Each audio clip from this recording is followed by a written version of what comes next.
जय श्री हरि। बंधु, धर्म की श्रृंखला में धर्म क्या है, धर्म के विषय में बहुत बातों की श्रृंखला में धर्म का दूसरा भाग प्रारंभ करते हैं। आज बताएंगे धर्म क्या है, धर्म की परिभाषा क्या है, शाब्दिक अर्थ इत्यादि। आइए प्रारंभ करते हैं शास्त्रों के माध्यम से। सर्वप्रथम याज्ञवल्क्य स्मृति, आचार अध्याय 3 से 9 श्लोक। क्या कहा है? पुराण, न्याय शास्त्र, मीमांसा, धर्मशास्त्र तथा अंगों से युक्त वेद, ये 14 विद्याओं तथा धर्म के स्थान हैं। तो धर्म कहाँ कहाँ आपको मिलेगा, कहाँ से आपको पता करना है क्या धर्म है, क्या धर्म है? पुराण, न्याय शास्त्र, मीमांसा, शब्दों के अर्थ होते हैं उसमें, मीमांसा में उसका वाक्यों के अर्थ, धर्मशास्त्र, स्मृति आदि तथा अंगों से युक्त वेद, वेद के जो 6 अंग है, व्याकरण आदि, इनमें सूत्र आदि भी सम्मिलित हैं। ये 14 विद्याओं तथा धर्म के स्थान हैं। अगला, मनु, विष्णु, हारित, याज्ञवल्क्य, उष्णा, अंगिरा, यम, आपस्तम, संवर्त, कात्यायन, बृहस्पति, पराशर, व्यास, शंख, लिखित, दक्ष, गौतम, शाततप और वशिष्ठ ये धर्मशास्त्रों के प्रणेता हैं। आचार्य याज्ञवल्क्य जी ने बताया कि धर्मशास्त्रों के ये प्रणेता कहे गए, इनके नाम से स्मृति आती है, जैसे मनु स्मृति, विष्णु स्मृति, हारित स्मृति, याज्ञवल्क्य स्मृति, उष्णा स्मृति, अंगिरा स्मृति, यम स्मृति, आपस्तम स्मृति, संवर्त स्मृति, कात्यायन स्मृति, बृहस्पति स्मृति, पराशर स्मृति, व्यास स्मृति, शंख स्मृति, लिखित स्मृति, दक्ष स्मृति, गौतम स्मृति, शाततप और वशिष्ठ स्मृति। इनमें उष्णा स्मृति, शुक्र स्मृति को छोड़कर बाकी सारी स्मृति 18 के आसपास हैं।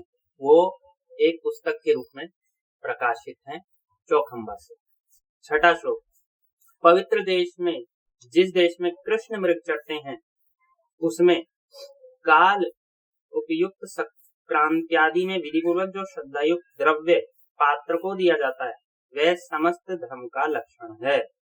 ऐसा देश जिसमें काले मृग विचरण करते हैं, उसमें उचित पात्र को जो विधिपूर्वक श्रद्धा से जो कुछ भी दिया जाता है, वो धर्म का लक्षण है। अगला, 7वां, श्रुति, स्मृति, सदाचार, अपने आत्मा को प्रिय कार्य तथा उचित संकल्प से उत्पन्न काम, यह धर्म का मूल माना गया है। धर्म की जड़ किसमें है? श्रुति, वेद में, स्मृति अभी जो बताए, सदाचार, सदाचार का उल्लेख अभी करेंगे आगे, शिष्ट पुरुषों का जो आचरण होता है, अपने आत्मा को प्रिय जो कार्य लगता है तथा उचित संकल्प से उत्पन्न काम, यह धर्म का मूल माना गया। यजन, सदाचार, दम, अहिंसा, दान और वेदाध्ययन कर्मों में यही श्रेष्ठ धर्म है कि योग द्वारा आत्म साक्षात्कार हो। कौन से? यजन करें, यज्ञ आदि करवाएं, सदाचार का पालन करें, ऊपर आ गया शिष्टाचार, दम, इंद्रिय संयम, मन का संयम, अहिंसा, दान और वेदाध्ययन, यही श्रेष्ठ धर्म है। वेद तथा धर्मशास्त्र के ज्ञाता 4 पुरुषों या 3 विद्याओं, यजु, साम और ऋग के ज्ञाता 3 पुरुषों की जो परिषद होती है, वह जिस बात को कहे वह धर्म है, अथवा अध्यात्म विद्या में निपुणतम एक व्यक्ति भी जो कहे वह धर्म है। ये है धर्म की परिभाषा। अगला प्रमाण, मत्स्य पुराण 145 अध्याय, श्लोक 25 से 56 तक। आइए देखते हैं। धर्म शब्द क्रियात्मक है और यह धर्माचरण में ही प्रयुक्त होने वाला है, अर्थात क्रिया करने को धर्म कहते हैं, लेकिन धर्माचरण में जो क्रिया होती है। सामर्थ्यशाली भगवान ने धर्म को कल्याणकारक और अधर्म को अनिष्टकारक बतलाया है, तथा देवता, पितर, ऋषि और मानव यह धर्म है और यह धर्म नहीं है ऐसा कहकर मौन धारण कर लेते हैं। ध्री धातु धारण करने तथा महत्व के अर्थ में प्रयुक्त होती है, अर्थात धारण जो किया जाता है वो धर्म। अधारण एवं अधर्म शब्द का अर्थ इसके विपरीत होता है, जो आप धारण ना करें। तो जो अच्छी चीजें होती हैं वो आप सदैव धारण करने के योग्य होते हैं, दीर्घ काल तक धारण कर सकते हैं, लेकिन जो बुरी चीज होती हैं, जिनका फल अच्छा नहीं होता, वो आप अधिक समय तक धारण नहीं कर सकते, आपका अनिष्ट हो जाएगा। आचार्य लोग इष्ट की प्राप्ति कराने वाले धर्म का ही उपदेश करते हैं। अधर्म अनिष्ट फलदायक होता है, इसलिए आचार्यगण उसका उपदेश नहीं करते। तो धर्म जो होता है वो इष्ट की प्राप्ति कराता है, जो आपको इच्छित है उसकी प्राप्ति कराता है, और अधर्म जो होता है वो अनिष्ट की प्राप्ति कराता है, जो आप नहीं चाहेंगे कि ये हमारे साथ हो। आप कहेंगे कैसे? कोई अधर्म करता है, कोई किसी स्त्री के साथ अनुचित कार्य करता है, तो ये उसकी इष्ट है, इच्छा है, इसलिए वह करता है, तो उसे इससे सुख मिलता है। लेकिन नहीं बंधु, इष्ट की प्राप्ति वो है जिससे आपको सुख मिले, क्योंकि प्रत्येक मनुष्य सुख चाहता है और वो सोचता है कि सुख विषयों में है, लेकिन वास्तविक सुख जिसमें है वही धर्म है, और वास्तविक दुख जिसमें है वही अधर्म है। जिसका फल दुखमय है वह भी अधर्म है, और जिसका फल सुखमय है वह धर्म है। जो वृद्ध, निर्लोभ, आत्मज्ञानी, निष्कपट, अत्यंत विनम्र तथा मृदुल स्वभाव वाले होते हैं, उन्हें आचार्य कहा जाता है। तो प्रत्येक व्यक्ति जो अपने नाम के आगे आचार्य लगाते हैं वो इन लक्षणों पर अवश्य ध्यान दें। एक तो वो वृद्ध हों, व्यय में वृद्ध हों और साथ में ज्ञान में भी वृद्ध हों, अथवा मात्र ज्ञान में वृद्ध हों, वे वृद्ध हैं। निर्लोभ, जिन्हें कोई लोभ ना हो। आत्मज्ञानी, जिन्हें अपनी आत्मा का ज्ञान हो गया हो। निष्कपट, जिनमें कपट भावना ना रही हो।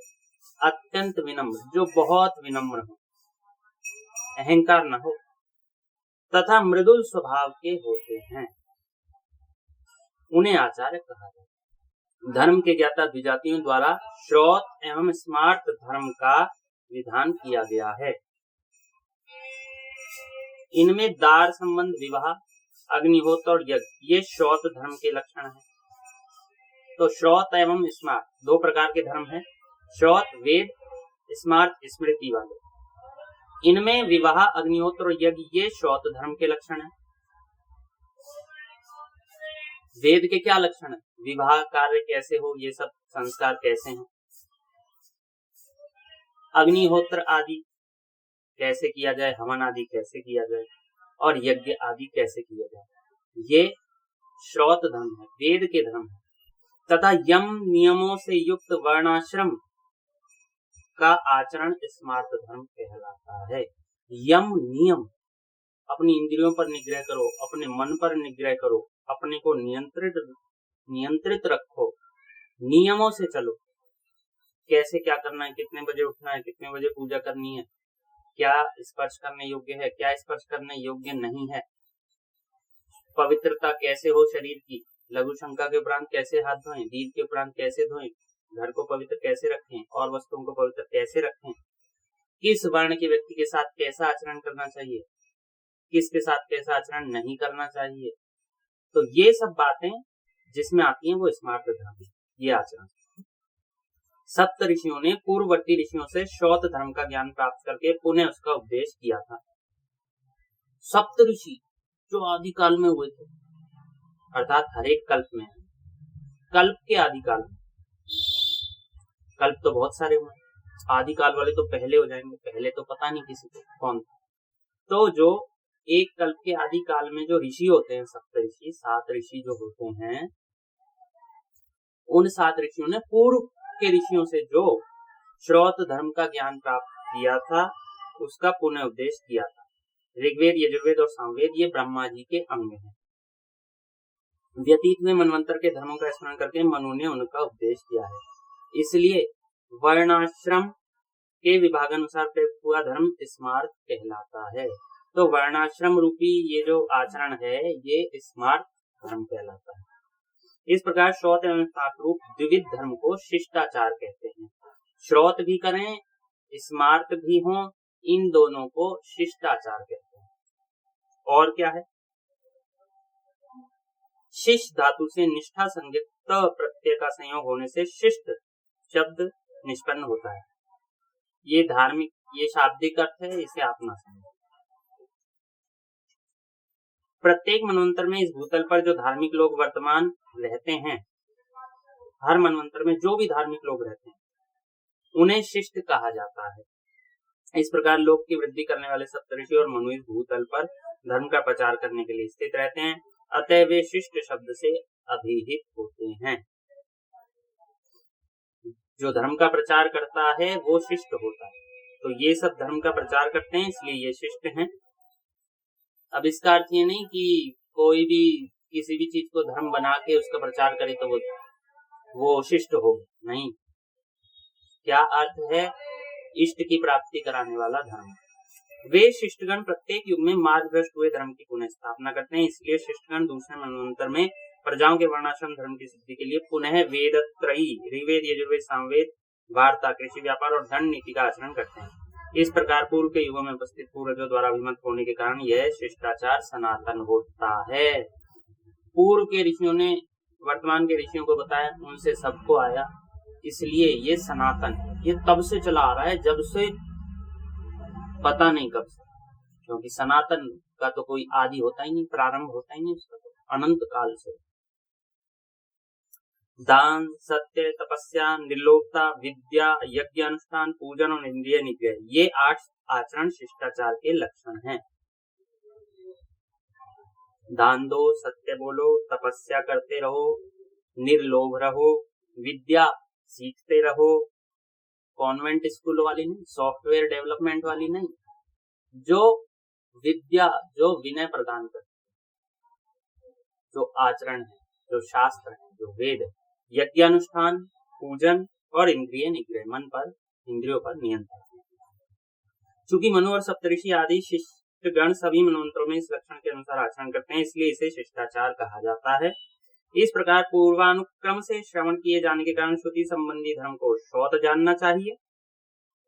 तो ये जो शिष्टाचार के जो 8 लक्षण हैं, इनके अनुसार मनु आदि सप्तऋषि आचरण करते हैं, इसलिए इसे शिष्टाचार इसे कहते हैं, क्योंकि वो धार्मिक जन है, इसके अनुसार आचरण करते हैं। इस प्रकार पूर्वानुक्रम से श्रवण किए जाने के कारण श्रुति संबंधी धर्म को श्रौत जानना चाहिए। पहले के पुरुषों से सुनने के कारण वो शुद्ध हो गया, सुन लिया गया, इसलिए उस धर्म को श्रौत धर्म जानना चाहिए, वेद जो होता है। और स्मरण होने के कारण स्मृति प्रतिपादित धर्म को स्मार्त कहा जाता है, और जो याद रख लिया गया है आचरण रूप में जो हमारे आ गया है, स्मार्त कहा जाता है उसे। श्रौत धर्म यज्ञ और वेद स्वरूप है तथा स्मार्त धर्म वर्णाश्रम धर्म नियामक है। श्रौत धर्म में यज्ञ होता है, वेद आदि होता है, और स्मार्त वेद में ही यज्ञ स्वाभाविक है, और स्मार्त में वर्णाश्रम संबंधी आचरण होता है। अब मैं धर्म के प्रत्येक अंग का लक्षण बतला रहा हूँ।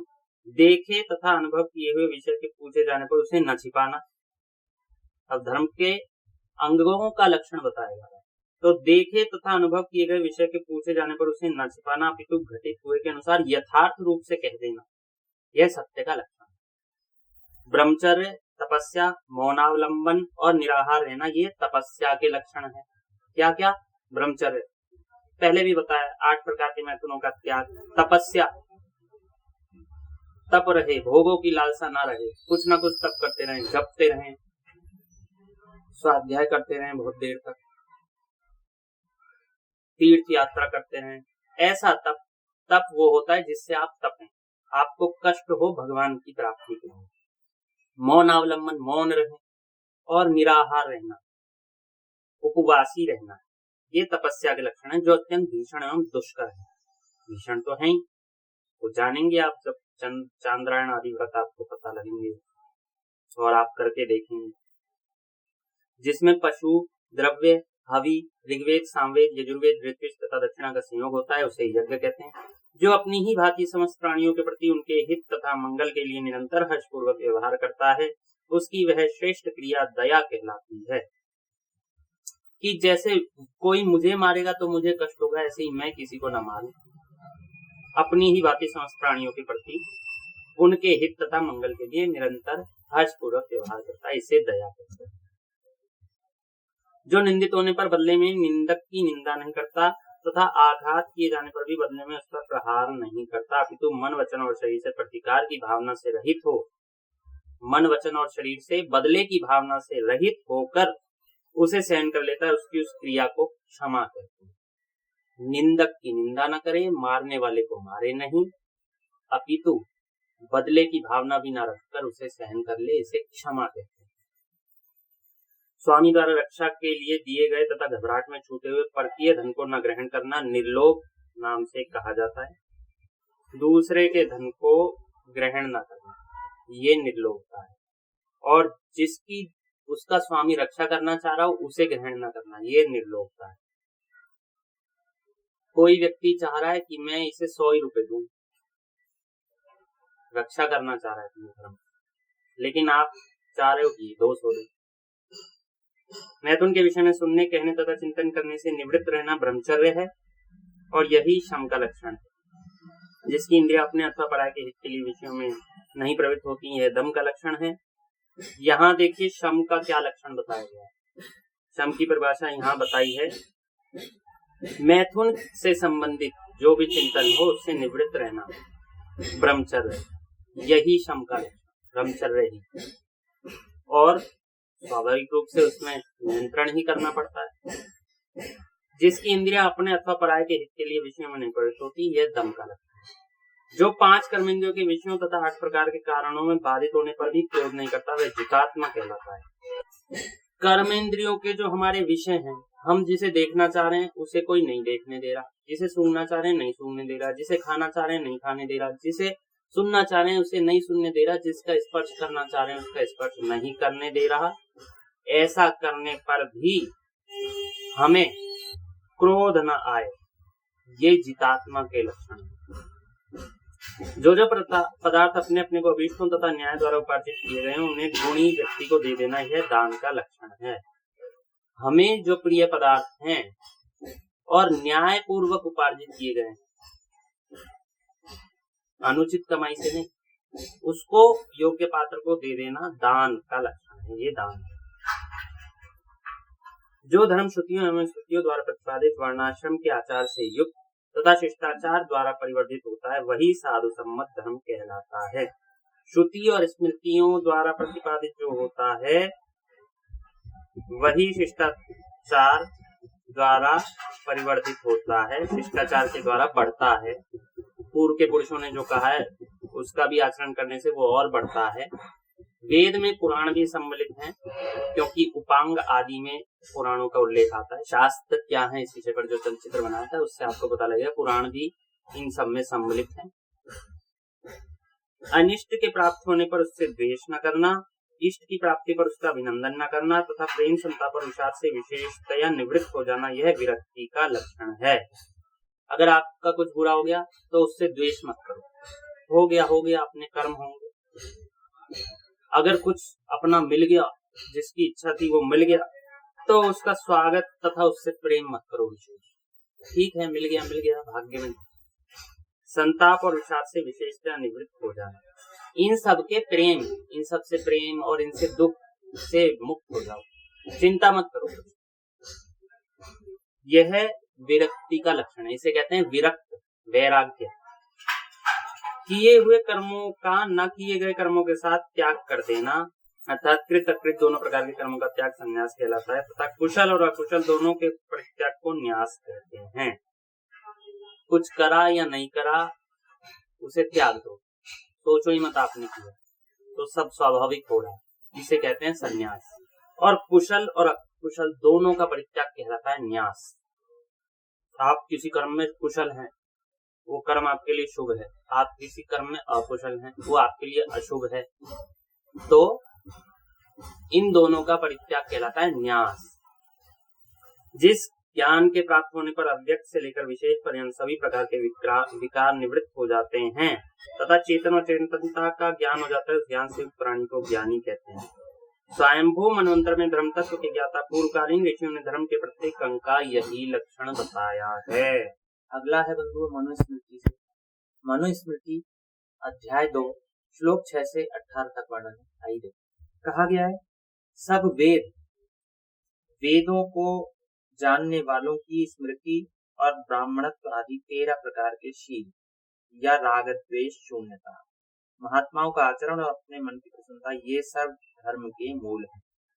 जितने भी वेद हैं, जो वेदों को जानते थे उन्होंने जो स्मृतियों का निर्माण किया, ऋषि मुनि, और ब्राह्मणत्व, जिनमें ब्राह्मणत्व, ये 13 प्रकार के आदि, ब्राह्मणत्व आदि 13 प्रकार के शील या राग द्वेष शून्यता, महात्माओं का आचरण और अपने मन की प्रसन्नता, ये सब धर्म के मूल है। 7वां कहा गया है मनु ने जिस किसी का जो धर्म कहा है वह सब धर्म वेदों में कहा गया है। वे मनु सब वेदों के अर्थों के ज्ञाता है, क्योंकि भगवान के अवतार थे। विद्वान मनुष्य वेदार्थ ज्ञानोचित संपूर्ण शास्त्र समूह को व्याकरण मीमांसा आदि के ज्ञान रूपी नेत्रों से सब देखकर, व्याकरण और मीमांसा क्योंकि शब्दों के अर्थ को हमें बताते हैं, वाक्यों के अर्थ को बताते हैं, इसलिए वो नेत्र हो गए।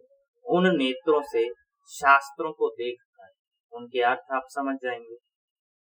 तो उन ज्ञान रूपी नेत्रों से सब देखकर संपूर्ण शास्त्र समूह को व्याकरण और मीमांसा रूपी नेत्र से देखकर वेद प्रमाण से अपने कर्तव्य धर्म को निश्चय कर अनुष्ठान करें। अपने कर्तव्य धर्म को भली भांति समझ ले, ये है, फिर उसका पालन करें। नवा कहा गया है, वेदों और स्मृतियों में कहे गए धर्म का अनुष्ठान करता हुआ मनुष्य इस संसार में यश पाता है और धर्मानुष्ठान जन्य स्वकर्म आदि के अनुत्तम सुख को पाता है। एक तो इस संसार में उसकी प्रसिद्धि होती है, दूसरा धर्मानुष्ठान जन्य स्वकर्म आदि के अनुत्तम सुख को पाता है। धर्म का जो अनुष्ठान होता है, उसका अपना धर्म है, वो उसके अनुत्तम सुख को पाता है। अनुत्तम मतलब ये नहीं होता कि सबसे घटिया, अनुत्तम, उत्तम अच्छा और अनुत्तम सबसे घटिया नहीं, अनुत्तम अर्थात उत्तम से भी उत्तम। वेद को श्रुति तथा धर्मशास्त्र को स्मृति जानना चाहिए। वे सभी विषयों में प्रतिकूल तर्क के योग्य नहीं है, क्योंकि इन दोनों से ही धर्म प्रादुर्भूत होता है। वेद और धर्मशास्त्र दोनों से धर्म निकला, तो इसलिए उनके विरुद्ध कोई प्रतिकूल तर्क नहीं दिया जा सकता। 12वां, वेद, स्मृति, आचार और मन की प्रसन्नता, ये चार धर्म के साक्षात लक्षण है। तो वेद, स्मृति, आचार का उल्लेख आपको बताया, और मन की प्रसन्नता। मन प्रसन्न है, खिन्न नहीं है किसी प्रकार, अंदर मन में कोई ऐसी भावना नहीं है कि वैसा मैं कर देता तो ऐसा होता है, ऐसा सब कुछ ठीक चल रहा है। अर्थ और काम में अनासक्त मनुष्य के लिए धर्म का उद्देश्य किया जाता है, जिसकी पैसे में इच्छा नहीं है और काम में जिसकी रति नहीं है। स्वाभाविक रति तो सबकी होती है, किंतु वो जो अर्थ और काम को ही सब कुछ नहीं समझता, उसके लिए धर्म का उपदेश किया जाता है। धर्म के जिज्ञासुओं के लिए वेद ही मुख्य प्रमाण है, और जो धर्म का पालन करना चाहते हैं उनके लिए वेद मुख्य प्रमाण है। और वेद, पुराण, स्मृति, इन सब को आप वेद ही जानो। ये 13वां श्लोक था। जहां पर श्रुतिद्वय का परस्पर में विरोध होता है, वहां पर दोनों ही वचन धर्म है, क्योंकि मनु आदि विद्वानों ने उन दोनों को ही सम्यक ज्ञान बतलाया है। सरस्वती तथा दृषद्वती, इन दो देव नदियों के मध्य का जो देश है, उसे देव निर्मित ब्रह्मावर्त कहते हैं। उस देशों में ब्राह्मण आदि और अंबष्ठ, रथधार आदि वर्ण संकर जातियों का कुल परंपरागत जो आचार है, वही सदाचार कहा जाता है। कुरुक्षेत्र, मत्स्य, पांचल और शूरसेन देश वह ब्रह्मर्षि देश ब्रह्मावर्त से कुछ कम उसके पश्चात में आते हैं। इन देशों में उत्पन्न ब्राह्मणों से पृथ्वी पर सब मनुष्य अपने अपने चरित्र सीखें। सरस्वती और दृषद्वती, ये दो नदियां हैं, इन दोनों के बीच के जो लोग हैं, उनसे लोग अपने अपने चरित्र सीखें।